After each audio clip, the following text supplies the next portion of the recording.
So basically in zoology it was discovered that the female spider reproduces from the male spider, and then she kills him and throws him outside the home. And then when the kids grow, they also kill the mom spider and they throw her outside the home. Technically it was discovered that the spider's home is the most bizarre home. It's the worst home ever built. And it was described in the Quran in one verse. In Surah Al-Ankabut verse 41 it says, "And those who take allies other than Allah is like that of a spider who takes a home. And indeed the weakest of homes is the home of the spider, if only they knew," is how the verse ended.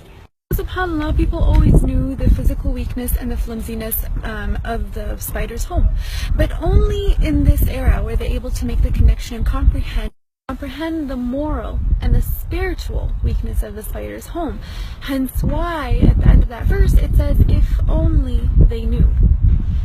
Still, Allah subhanahu wa ta'ala had named an entire chapter, an entire surah after this creature. He spoke about the actual spider in one verse.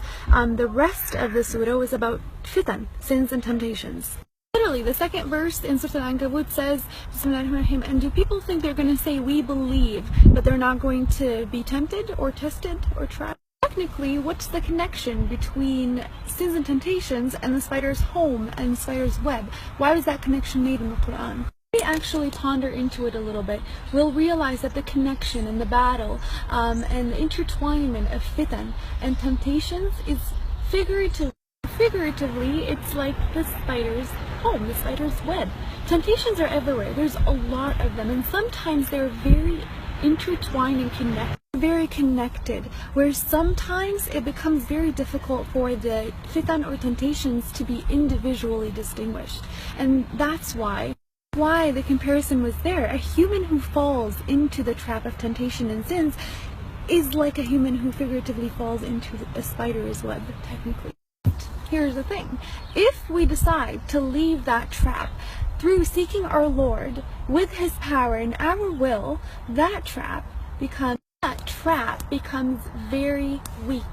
Just like the spider's web, it gets demolished with the touch of a finger.